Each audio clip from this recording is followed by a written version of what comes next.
The best sport in the world, college football, is back, baby. Well, almost back. We still have one more weekend, but I cannot wait. We're coming up on week 0, which means that real football games are about to be played.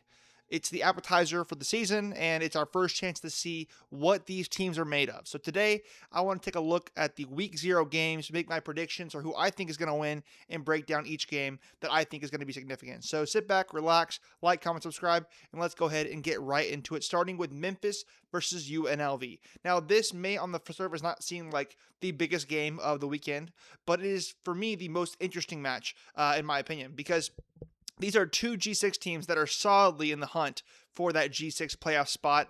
Even I know it's early in the season to say that, but these are the two of the front runners to do so. And this game will be a huge advantage in that race for whoever wins. On one hand, Memphis has what I think is the overall talent advantage, and they play in what I consider to be a higher prestige conference, but they are breaking in a new head coach. They have a ton of roster turnover, including starting a new quarterback, and this is a road game for them. Meanwhile, UNLV has continuity on the roster and the staff, and they have home field advantage. This is a tough one because Memphis is a program that has remained near the top of the G6 despite several coaching changes, and I do think that they brought in a guy that can maintain that. But the problem is that almost the entire team transferred out when Silverfield left. So Charles Huff basically is just taking his past team, Southern Miss, who played in the Sun Belt, and dropping them here in Memphis.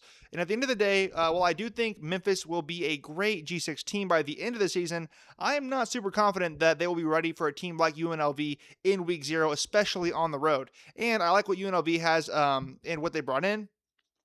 I like Dan Mullen as a head coach. Bringing in former 5-star and SEC starter Jackson Arnold should give them a boost as well. Yes, I know he didn't, really pan out well there, but maybe he will thrive at a program like UNLV. So I'm going with the Rebels here to win at home. Moving on to NC State versus Virginia, and I was so ready to pick Virginia in this matchup in the offseason. But then Virginia came out and announced that Beau Pribula would be starting at quarterback for the Cavaliers, and that changes everything for me. If you have watched my videos before, you know that I have never believed in Pribula at quarterback, so that makes this game a lot closer in my opinion. NC State does have probably the best player on the field in CJ Bailey at quarterback.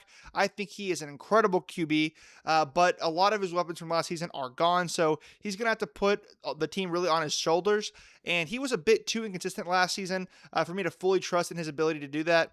And a lot of these early season games come down to coaching. And while I think that Dave Doran has done a pretty solid job at keeping NC State afloat, he has not taken NC State to that next level. Meanwhile, Tony Elliott squeezed everything he could out of last year's team and clearly elevated that team. Plus, you have to factor in returning production for these early season games as well. Experience goes a long way, and Virginia returns much more than NC State. And this game is being played in Virginia. So there is just too much working against the Wolfpack here for me to pick them.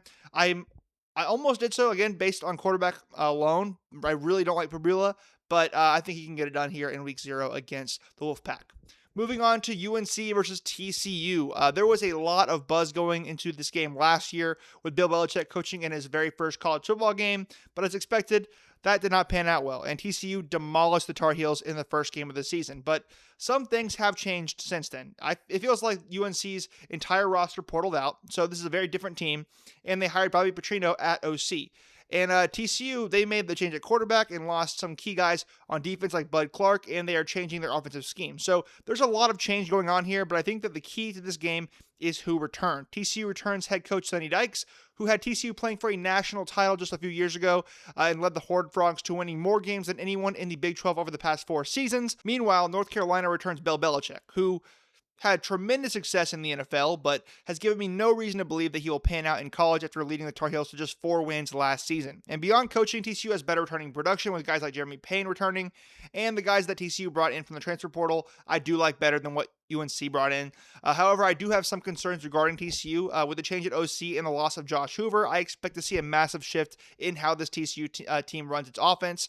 I don't think Jaden Craig is built for the high-flying, high-tempo, explosive offense TCU normally runs, nor do I think that's the style that the new OC from UConn will want to run. So I expect a much slower-paced offense that features more of the ground game and will require more out of the defense. And while I do think the shift will ultimately benefit TCU in the long run and lead to less turnovers, I think it's going to be tough, especially at the beginning of the season, for them to adjust to that big change. And I think we're going to need to see some major improvements from the defense now that they can't count on the offense to score every single drive. But overall, I don't think that challenge will be enough to give UNC the edge in this game. Even if North Carolina is a bit better than they were last season, I still trust Sonny Dykes and TCU more. So I expect TCU to win decisively, although I don't expect the gap to be as wide as it was last season. So give me TCU to win in Dublin. Moving on now to one of the most underrated games of week 0 that's taking place in Fargo as Jacksonville State travels to face North Dakota State. This game has no shortage of storylines. First, this marks the beginning of a brand new era for North Dakota State. After decades of absolutely dominating at the FCS level,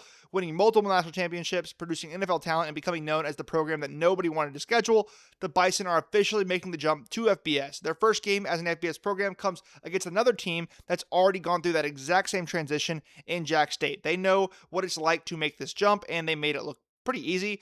Since moving to the FBS, the Gamecocks have quickly established themselves as one of the best teams in Conference USA. They won a conference championship game in their first eligible season, and last year they also competed for a conference championship game. This game almost feels symbolic to me. It's a former FCS king trying to prove that it belongs at the next level against the program that's become the blueprint for how to make that transition successfully. When Jack State has the football, everything starts with the run game. The Gamecocks want to control the clock, dominate the line of scrimmage, and wear the defenses down with long, physical drives. They are not interested in getting into any shootouts. They want to make this a 4-quarter fight. But that's exactly how North Dakota State likes to play as well. For years, the Bison have built their identity around dominant offensive and defensive line play. They rarely have beaten themselves. They consistently win the turnover battle, and they make opponents earn every single yard. That's what makes this one of the most fascinating trench battles of week 0. It's worth pointing out that Jack State is losing their premier back in Cam Cook and have a new head coach calling the shots. The biggest X factor, though, might be where this game is being played. The Fargodome has developed one of the best home field advantages in college football, at least at the FCS level.